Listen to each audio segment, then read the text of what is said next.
Más de 100,000 personas se han visto afectadas solo por el paso de Iota en Guatemala, un país que también sufrió el impacto de ETA. Fue aprobado de urgencia nacional el presupuesto del Estado para el 2021. Exploramos los grandes retos que enfrenta el gobierno. Diputados aprobaron un fondo de 500 millones de quetzales para la Gran Cruzada Nacional por la Nutrición. El impacto de la crisis climática reflejado en las tormentas y la situación en el corredor seco aumentarán la migración. Aseguradoras presentan informe preliminar sobre lo pagado en primas de seguros ante los daños causados por ETA. Empresarios lanzan la campaña Una Navidad sin contrabando. Para muchos comercios, las ventas de fin de año son su última esperanza.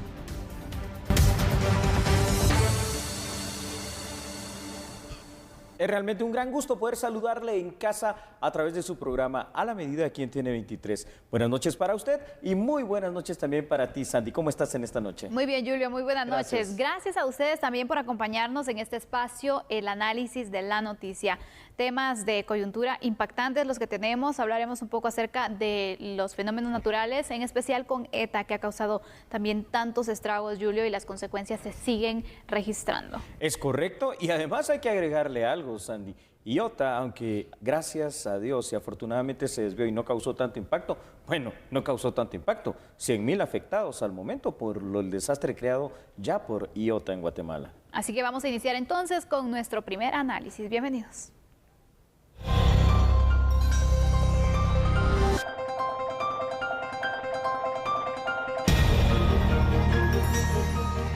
A 21.939 millones de quetzales ascienden las pérdidas económicas que dejó el huracán Mitch, la tormenta tropical Stan, la erupción del volcán de Pacaya y la tormenta Ágata, así como la erupción del volcán de Fuego en Guatemala.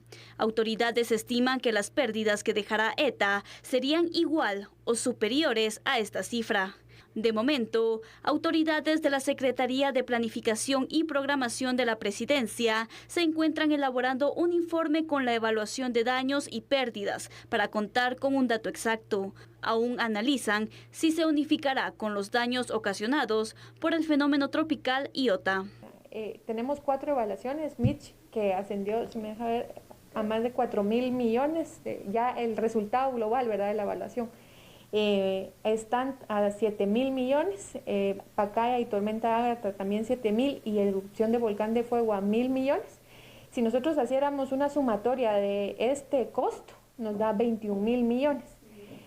¿Por qué lo comparamos con este año? Porque este año hemos tenido casi los mismos acontecimientos, ¿verdad? Hemos estado expuestos a las depresiones, a tormentas, a inundaciones. La cantidad de desastres que hemos tenido en el año 2020 es comparable a la data histórica. El informe se elabora con el apoyo de CEPAL y también se lleva a cabo en paralelo con Honduras, país que también ha sido afectado fuertemente por ETA. Bueno, pues qué cosa más terrible, más tremenda.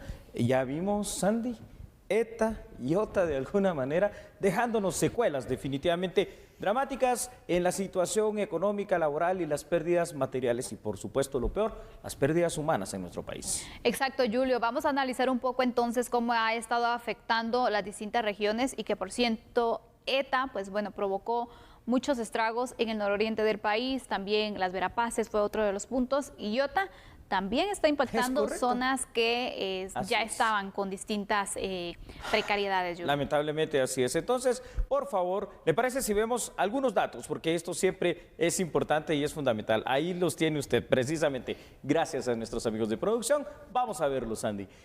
El temido en su momento huracán Iota, que llegó hasta la categoría 5, se fue degradando al tocar suelo centroamericano y ahora es una depresión tropical. Se espera en las próximas horas que las lluvias continúen en Guatemala, lo cual no debería representar, en teoría al menos, Sandy, un problema grave bajo condiciones normales. Sin embargo, considerando la saturación que ya tienen los suelos tras el paso de ETA en el país, el riesgo continúa latente en varios sectores. Aún así, departamentos como Izabal, Alta Verapaz y Zacapa, por mencionar algunos, sufrieron ya daños importantes provocados por este fenómeno natural. Y se puede decir que lamentablemente en esta situación le está lloviendo sobre mojado a la población guatemalteca y en general a todos nosotros, ¿no? Sin duda alguna, Julio, se ha contabilizado los datos preliminares porque sabemos que esta información va cambiando minuto a minuto de la Conred. Indican que 131,000 han sido los afectados hasta el momento por esta tormenta, por esta depresión Iota, y definitivamente todavía continúa el monitoreo porque están viendo ciertas áreas que están vulnerables. De hecho, cuando lanzaban las alertas por inundaciones ante los efectos de Iota, era una gran cantidad de municipios que tenían una alerta roja. Es correcto, Sandy. Aquí volvemos al tema ya recurrente y que lo hemos hablado y que ya sabemos. Es decir, evidentemente, el cambio climático está latente en el mundo. No nos hemos querido percatar de eso. Evidentemente, este cambio climático está impactando gravemente a la región centroamericana, ya no Guatemala. A ver, solo analicemos algunas cosas. ¿Te recuerdas que antes, por ejemplo, Centroamérica no era territorio de huracanes? ¿Por qué? Porque estos pasaban por otra ruta a través de las Antillas, digamos. Cuba, Puerto Rico, República Dominicana, Haití sufrían el azote de estos fenómenos naturales. Pero ahora no, ahora tocan tierra en Centroamérica. Y ahora vemos cómo somos de vulnerables. Y eso, Sandy, que Iota ya llegó bastante debilitado en nuestro territorio, prácticamente hasta con un desvío de su curso a última hora. En cambio, en lo que es Nicaragua y Honduras, entró literalmente como un huracán de categoría 5 a categoría 4, categoría 2, categoría 1, hasta que logró degradarse a tormenta tropical y posteriormente con nosotros en depresión tropical. Sin duda alguna, vemos entonces los efectos de Iota que siguen afectando a la población. Las personas en Izabal, por ejemplo, Julio, muchos están albergados, muchos perdieron absolutamente todo. No se han podido ni siquiera empezar con la recuperación también de sus vidas. Y es un panorama muy triste porque recordemos, se vienen ya las fiestas de fin de año. Muchos están emocionados, muchos pues esperan pasar unas fiestas atípicas por la situación de la pandemia. Totalmente. Pero imagínate, la población que está viviendo los efectos directamente de estos fenómenos naturales van a tener una situación aún más complicada. La pobreza se puede disparar también, Julio. Así es, Sandy. La pobreza seguramente ya es un hecho que será más elevada. Obviamente, esto conllevará también otros fenómenos sociales ya conocidos lamentablemente en Guatemala.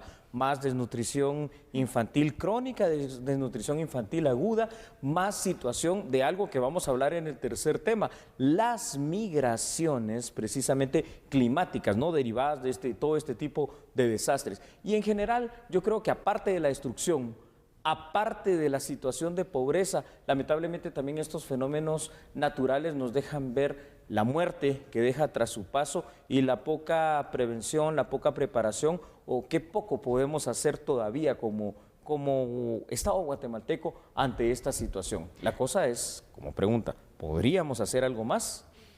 Qué difícil, Julio, porque también sabemos entonces que estamos contabilizando ETA, debemos contabilizar Iota.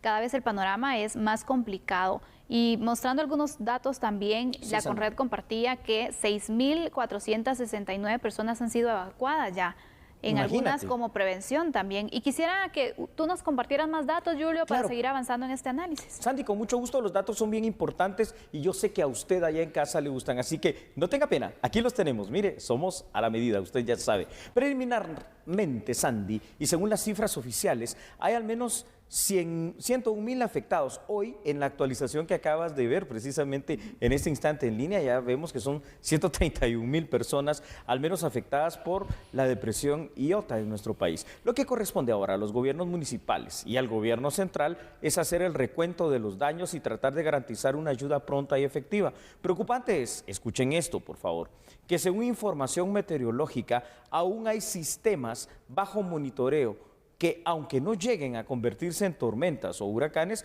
podrían traer fuertes lluvias a Centroamérica. Tal es el caso de Capa, tal es el caso de Teta y otras dos que se identifican solamente por número que ya se formaron en el Mar Caribe. Hace unos años, antes de los efectos del cambio climático, una temporada de huracanes tan activa fuera una anormalidad. Sin embargo, hoy por hoy, parece que en el futuro veremos la presencia masiva de huracanes, inclusive ahora que se supone que ya terminó la temporada de huracanes y los viviremos aquí en Centroamérica.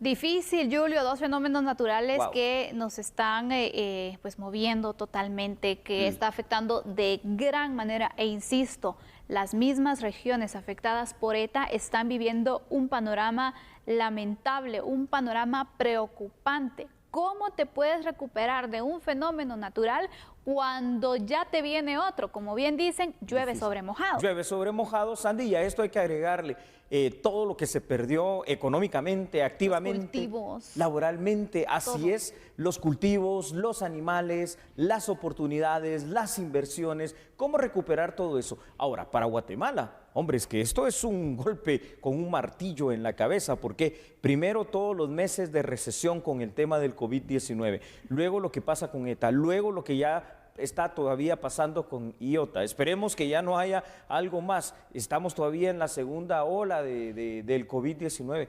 ¿Cuándo? O sea, ¿hasta cuándo? ¿Qué tanto podremos aguantar como país esta situación que el 2020 ha dejado marcado de una manera muy fuerte, ¿no? En la sangre y el corazón de los guatemaltecos. Y es que este 2020, si lo analizamos, Julio, ha traído cada situación complicada para nuestro país y bueno, para varios países también.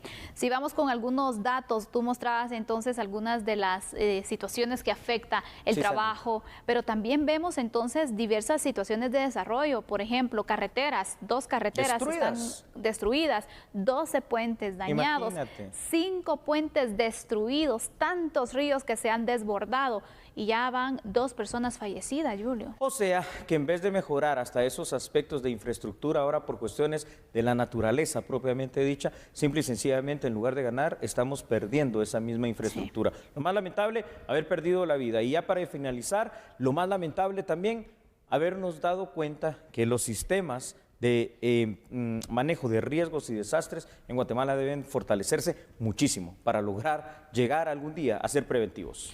Y es importante entonces, ya para ir concluyendo, mostrar que en este momento es necesario esos programas de reconstrucción, de recuperación. Y por eso en nuestro próximo segmento estaremos hablando acerca del presupuesto del siguiente año, para ver entonces qué tanto se ha inyectado dinero para la inversión y recuperación ante tanta situación de desastres que ha ocurrido y por supuesto la pandemia que seguimos viviendo en nuestro país. ¿Hacemos una pausa, Julia? Hacemos una pausa, Sandy. Sí, regresemos y hablemos del presupuesto, ¿está bien?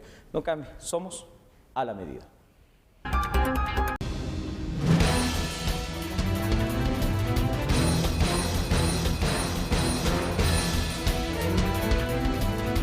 El titular de la cartera de Economía indicó que como ministerio estarán ejecutando parte del capítulo de recuperación económica del país, enfocándose en la infraestructura y los daños que se han causado por la depresión tropical ETA.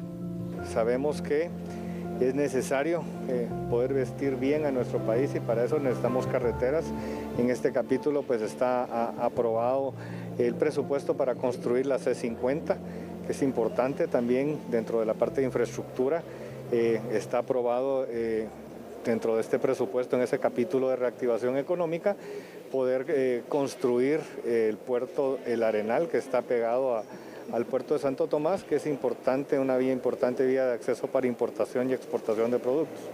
Entonces nosotros estamos muy satisfechos de que vamos a poder tener ese presupuesto que con una transparencia, todos ustedes, los medios de comunicación y todas las personas van a poder ver que cada uno de los ministerios qué está usando, cómo lo está usando y poder exigir que nosotros pues tengamos esa propiedad de usar los recursos de la mejor manera posible. Sabemos que son tiempos de pandemia, son tiempos de tormenta, hay mucha devastación, mucho dolor y mucho de esos recursos que se tenían para la reactivación económica van a tener que ser para una reconstrucción del nororiente del país en cuanto a puentes, en cuanto a carreteras que se vieron afectadas con la primera de las tormentas.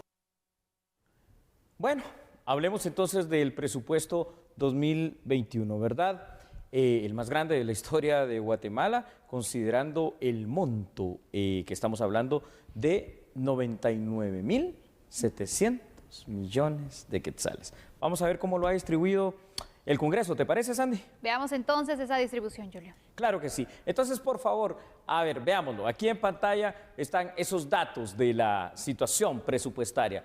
El presupuesto 2021 fue aprobado ayer de urgencia nacional tras una larga jornada de 12 horas por un monto que le voy a volver a repetir, 99.700 millones de quetzales, que están divididos, escuche usted, al menos teóricamente, de la siguiente manera: 63.000 millones para gastos de funcionamiento, es decir, pago de salarios, 20.000 millones para inversión y 15.000 millones para el pago de la deuda pública. Una pregunta yo creo que aquí es muy oportuna: ¿cómo se va a financiar este presupuesto? Una meta de recaudación de 63.000 millones de quetzales, 2 préstamos, uno con el Fondo Monetario Internacional y otro con el Banco Internacional de Reconstrucción y Fomento, el BIRF, y la emisión de bonos del Tesoro hasta por 24.000 millones de quetzales. Así está. Lo aprobado. Así está estructurado entonces el presupuesto para el siguiente año, Julio. Yo creo que el último punto que tratabas es uno de los importantes también. Sí, ¿cómo se va a financiar? ¿Cómo estará la recaudación fiscal? Ayer lo hablábamos que se había tomado la decisión por parte en el dictamen de la Comisión de Finanzas Públicas y Moneda del Congreso de elevar la carga tributaria, es decir, la recaudación tributaria se le está exigiendo más a la SAT. Ahora va a ser oportuno también conocer cuáles son esos planes que va a tener SAT para poder entonces recaudar lo mayor posible y llegar a esta meta, porque sabemos que de eso va a depender también que sea financiable este presupuesto. Sí, es obvio que va a ser demasiado difícil considerando el tema. Primero, a ver, Sandy, yo digamos que no estoy en contra de que haya un gran presupuesto, porque hay países que tienen un presupuesto más grande. Lo que uno tiene que exigir es que algunas cosas cambien. ¿Qué cosas cambien? Que se utilice más para la inversión.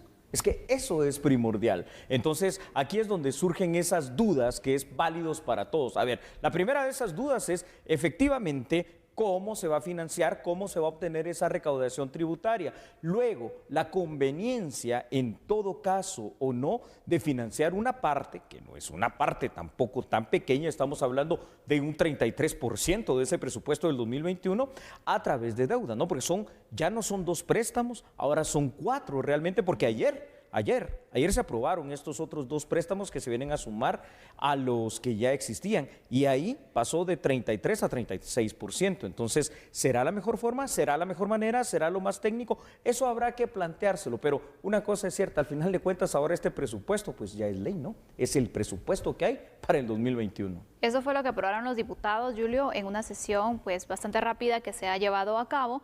Y precisamente otro de los puntos que también es necesario evaluar entonces es cómo se va a orientar este presupuesto. Sabemos que hay mucha necesidad, tenemos la pandemia aún, tenemos también la situación de los fenómenos, y por eso viene algo, los retos que va a tener también. Esos son grandes retos, precisamente. A ver, uno de los primeros grandes retos definitivamente que nuestro país tiene, independientemente de este tema presupuestario, es hablar de la reconstrucción de los daños que ya tenemos con estos fenómenos naturales. Esto es la coyuntura del momento. Otro de inmediato. ¿Verdad? Es correcto, de inmediato. Otro de los grandes retos es la reactivación económica de Guatemala. Totalmente. Otro de los grandes retos, Andy, sería el tema de cómo atraer la inversión, de cómo atraer el turismo a nuestro país, pero para eso seguramente las embajadas, yo pienso que estarán ya lanzando sus campañas para darnos a conocer a nivel masivo, a nivel mundial. Otro de los grandes retos en este presupuesto definitivamente es el tema de esos 4.500 millones que van para los fondos sociales. Es decir, esto tendrá que ser bien utilizado, bien auditado, precisamente para el apoyo y la ayuda de las personas más damnificadas en este tema. Y luego, pues, ver la manera en que, como tú dijiste, Superintendencia de Administración Tributaria, pues tendrá un plan, me imagino yo, bastante extenso, que seguramente explicará para ver cuál es la forma de recaudar este monto. Difícil. Difícil, Julio. Cuando vemos entonces la asignación presupuestaria, vemos que hay algunos ministerios que tienen mayor asignación. Es cierto. Y yo quisiera que tú nos pudieras dar a conocer estos datos, Julio, porque es importante también observar entonces qué carteras obtuvieron más fondos para el siguiente año. Claro que sí, Sandy, con mucho gusto. Para que usted lo conozca acá en A la Medida y vea cómo ha quedado algunas de las asignaciones presupuestarias del presupuesto aprobado de ingresos y egresos de la Nación, aquí lo tiene, se lo presentamos. Revisemos ahora los ministerios que tendrán el mayor monto presupuestario para el 2021.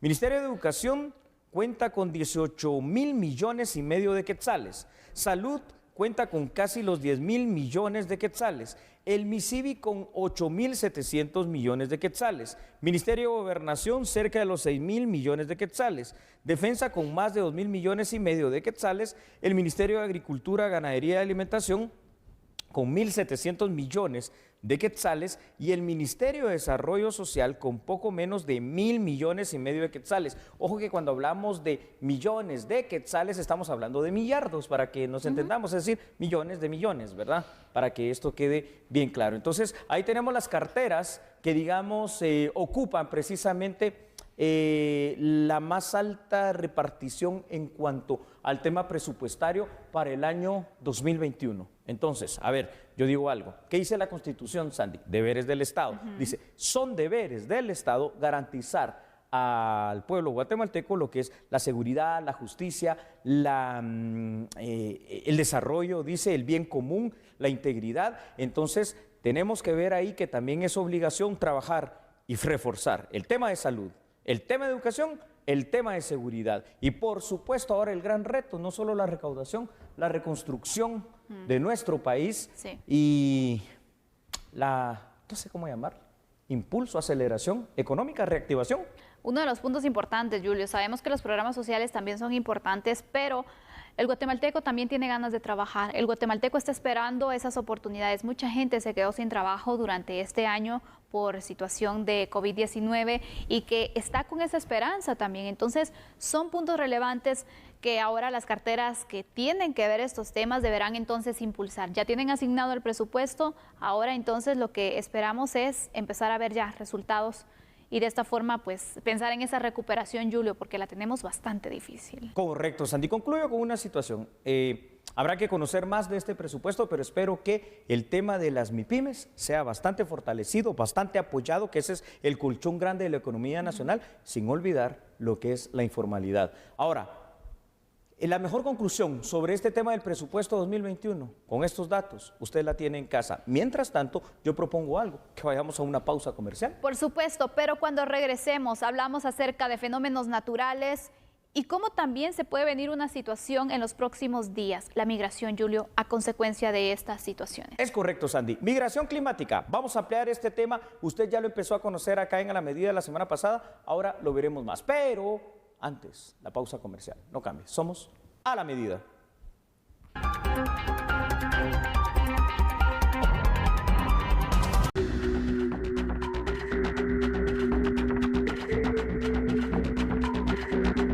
La migración de personas podría incrementar en el último mes de este año o el primero del próximo, según el panorama que queda por los daños que dejó ETA y que podrían seguir dejando IOTA y la pandemia por COVID-19. Y nuestro pronóstico es que vamos a tener flujos migratorios masivos entre el final del año y el comienzo del año entrante, porque la gente ha perdido todo y realmente necesitamos la solidaridad internacional para ayudar a las personas y que realmente los gobiernos en este contexto se unan para que realmente todos los recursos sean puestos para que las personas puedan reconstruir su vida y tener un futuro mejor. Y también pedimos el respeto a los derechos humanos de las personas que van a migrar en este contexto de pandemia y por esto que también pedimos el TPS para las futuras migraciones para los guatemaltecos, hondureños, salvadoreños, nicaragüenses, en fin, una gran cantidad de personas que van a tener que emigrar y que se respete el TPS y que se ponga en práctica. La Casa del Migrante se une a la petición de considerar los derechos de migrantes a través de la reactivación del estatus de protección temporal, TPS por sus siglas en inglés, con el cual se protegen los derechos de núcleos familiares, niños no acompañados y todos los migrantes guatemaltecos en Estados Unidos. Bueno, definitivamente aquí estamos viendo algo que se incrementará en esta crisis humanitaria llamada migración en el Triángulo Norte Centroamericano. Antes del análisis, veamos datos, por favor, y pido el apoyo de nuestra gran producción de A la Medida. Muchas gracias. El cambio climático ya está incidiendo, Sandy, en la migración en todas partes del mundo. No es un fenómeno exclusivo de nosotros. Esto nos lleva a hablar una vez más de las denominadas migraciones climáticas, las cuales son una forma de la humanidad para buscar mejores condiciones de vida. Está pasando precisamente la migración climática una realidad en Guatemala, pues muchas personas, por ejemplo, el área del corredor seco, buscan otros lugares para sobrevivir. Y no digamos ahora las personas que, como tú bien decías, perdieron absolutamente todo a través de tormenta ETA o IOTA. Además, los fenómenos naturales, precisamente que hemos hablado, están forzando también a la migración hacia la ciudad o a otras ciudades y, por supuesto, cuando te ves con nada y con la familia allí para mantener o morir de hambre, pues con la migración desesperada hacia los Estados Unidos. Y es que uno de los denominadores comunes de la migración, Julio, es la pobreza y obviamente también la escasez de oportunidades. Y al darse situaciones como estas de los fenómenos naturales, insisto, situaciones de pandemia, ya veníamos mal económicamente. Correcto. Y ahora otros han sido más azotados con los fenómenos naturales que prácticamente se ven obligados a migrar, Julio, y es un derecho también. Sandy, la migración es un derecho humano, por supuesto. Estamos viendo cómo el mundo está viviendo una crisis humanitaria. Países africanos, ¿no?, donde a través de esta situación del cambio climático, que ya no hay suficiente lugar para sembrar y obviamente no hay comida y no hay ganadería, están yéndose, ¿no?, las hordas literalmente de africanos hacia estos países europeos que les cerraron las fronteras. Estamos viendo en Asia las crisis de todo tipo, no solo las guerras, sino lo climático, por ejemplo, Siria, y que está huyendo para otros lados. Y no digamos el tema aquí centroamericano, el Triángulo Norte, con una característica fundamental: violencia, inseguridad, pobreza y falta de oportunidades. Y entonces, si a esto le sumamos una quinta causa, que es la destrucción derivada de los fenómenos naturales que impactan a nuestro territorio, pues la única opción que te queda es irte. En primer lugar, como pasó con la migración de los años 80 y los años de la guerra, es decir, desde el interior a la gran ciudad. Y cuando se dan cuenta que en la gran ciudad guatemalteca tampoco existen esas oportunidades, hacia el norte. No importa morir en el camino, pero importa probar. El riesgo que se vive, Julio, es grande, pero aún así muchas personas saben a lo que se van a enfrentar y no les importa porque prefieren morir en el intento que morirse en la pobreza. De hambre sin hacer nada. Esa es la situación. Y qué difícil. Ahora la pregunta aquí es, ¿qué deben o qué harán los países centroamericanos? Porque recordemos que esta es una situación, un problema a nivel centroamericano también, porque hemos sido azotados por diferentes situaciones que impactan en la economía. Entonces, ¿qué hacer para evitar o reducir el número de migrantes hacia los Estados Unidos? A ver, Sandy, hay soluciones, hay opciones. Y fíjate que sí las hay. Es decir, pero necesitamos condiciones. En los 3 países del Triángulo Norte, esto no aplica exclusivamente para Guatemala. ¿Cuál es la primera condición necesaria para atraer la inversión? Que eso es lo que se necesita, crear los polos de desarrollo acá. Número 1, que haya certeza jurídica. Por el momento, los 3 países del Triángulo Norte centroamericano no pueden jactarse de eso. Recordemos el tema de nuestras cortes, pues solo por mencionar una situación. Número 2, que haya seguridad. Esa es otra de las grandes luchas de Guatemala, de El Salvador y de Honduras. Aquí en Guatemala necesitamos 60, 70 mil policías, pero tecnificarlos, equiparlos, todo lo que hemos hablado. Y aparte de eso, Sandy, necesitamos una certeza jurídica real, un Estado de Derecho que se cumpla. ¿Para qué? Para que entonces sí podamos decir, hagamos polos de desarrollo, que zonas francas, nuevos puertos, nuevos aeropuertos, nuevas empresas, inclusive empresas que ahorita no nos imaginamos, pero mira, es parte de la visión que tenemos que tener todos los guatemaltecos. El canal, ¿dónde está? Está en Panamá, y ellos ya no se dan abasto. ¿Por qué no hacer un canal interoceánico? Es decir, algo que conecte por tierra.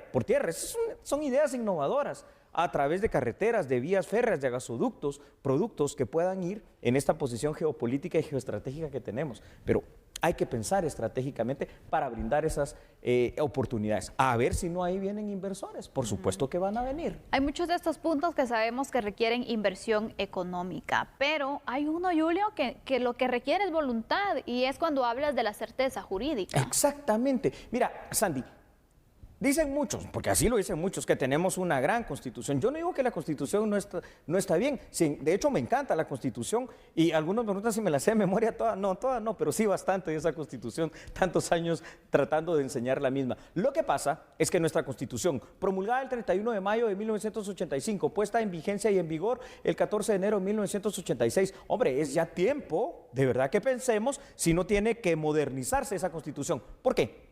La Policía Nacional Civil derivada de los acuerdos de paz no aparece en la Constitución. El hecho, por ejemplo, del suprapoder en el que dejamos que se constituyera la Corte de Constitucionalidad, cuando en otros países es simple y sencillamente una cámara más, Cámara de lo Constitucional de la Corte Suprema de Justicia, porque es suprema. Y el sector justicia en general necesita, creo yo, una reforma, por hablar de algo. Pero, Sandy, hay otros datos. Por supuesto, vamos a trasladar entonces esta información a manera ya de conclusión, que quisiera que nos pudieras compartir, Julio. Con mucho gusto, Sandy, para ir concluyendo el tema, entonces, por favor, escuche lo siguiente. La pérdida de toda esperanza de vida y de sobrevivencia cuando se pierden cultivos, animales y casa hacen que las poblaciones se vean forzadas a migrar. Este fenómeno no es exclusivo de Guatemala, también en otros continentes. La migración climática en Guatemala será en un futuro cercano la única alternativa para que muchas familias puedan realmente contrarrestar el impacto negativo de la crisis climática, a menos que se haga algo. Además, este fenómeno se convertirá probablemente en una crisis humanitaria de dimensiones nunca antes vistas en el mundo, por lo que se espera se tomen cartas en el asunto. Así que, ¿cómo concluimos este tema, Sandy? Sin duda alguna, es urgente que los países inicien con un plan de recuperación, de un plan de poder apoyar a todas las familias que han sido afectadas por los distintos fenómenos naturales y que sobre todo entonces empiecen a buscar también soluciones como país para que de esa forma los pobladores se queden en el territorio, guarden una esperanza y que luchen también por salir adelante adentro. Si no lo tienen, pues bueno, cada vez habrá más familias desintegradas también. Así es, Sandy. Así que ya, con eso terminamos el tema. Solo le dejamos un deber y una tarea. Después el Estado tendrá que hacerlo y los colegios privados también. Educación en el tema ecológico, porque de verdad el futuro de nuestro planeta ya no depende de los que vienen detrás de nosotros, depende hoy de nosotros para que nuestros hijos y nuestros nietos encuentren todavía un planeta más o menos habitable. Vamos a la pausa entonces, regresamos con otras noticias en breve. No cambie, recuerde que somos a la medida.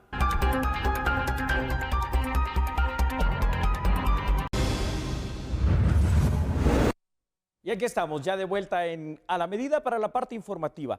AGIS, ¿qué es AGIS? La Asociación Guatemalteca de Instituciones de Seguros. ¿Sabe usted que AGIS ya dio a conocer un informe preliminar todavía acerca de las primas de seguro que ha tenido que hacer valer, que ha tenido que pagar, de conformidad a los daños ya provocados por la tormenta tropical ETA? Veamos entonces más información sobre este informe preliminar. Por la destrucción de viviendas, cultivos, pérdida total de vehículos, entre otros bienes reportados principalmente en Alta Verapaz, Izabal y Petén, las aseguradoras contabilizaron 267 reclamos de póliza, por las que se han desembolsado 155 millones de quetzales. Hoy en día tendremos tal vez estimaciones preliminares, estas no son estimaciones finales, son estimaciones muy preliminares por la complejidad que tiene el poder llegar a los lugares donde hubo daños, para poder cuantificar realmente los daños. De los 267 casos, tenemos un dato preliminar de 85% de ellos, todavía nos falta un 15% tener un dato preliminar. Este dato preliminar puede ser mayor, puede ser menor, pero nos empieza a dar una idea del impacto.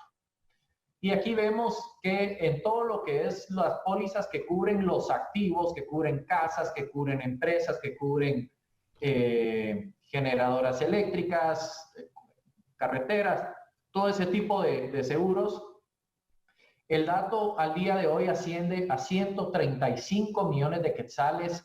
Asimismo, se detalla que el costo por los daños provocados ocasionados por un fenómeno natural es elevado, pues por cada dólar en pérdidas en infraestructura se tiene un impacto de hasta 4 veces más en la economía. Asimismo, el vicepresidente de la República, Guillermo Castillo, espera que dichos recursos se distribuyan para el apoyo de la población. Pero lamentablemente Guatemala es uno de los países con la menor resiliencia mundial para este tipo de eventos. Tenemos una nota del 25%. ¿Qué significa esto? Que por cada dólar o por cada quetzal que sea dañado a infraestructura y activos en el país, esto puede llegar a impactar hasta en 4 veces más el monto de consumo y el movimiento de la economía. Dentro del presupuesto 2021, el Congreso de la República aprobó un fondo de 500 millones de quetzales para de esta forma cubrir la gran cruzada nacional por la nutrición. Por medio de una enmienda, los diputados aprobaron agregar un artículo nuevo dentro del decreto 33-2020 del presupuesto de ingresos y egresos de la Nación para el próximo año. Este artículo asigna 500 millones de quetzales para la atención y ejecución de la Gran Cruzada por la Nutrición. El dinero estará distribuido entre el Ministerio de Desarrollo Social y el Ministerio de Salud. El MIDES tendrá a su cargo la ejecución de 200 millones de quetzales para la distribución de alimentos y fortalecimiento de proyectos enfocados a disminuir la tasa de desnutrición, mientras que el Ministerio de Salud Pública y Asistencia Social ejecutará 300 millones.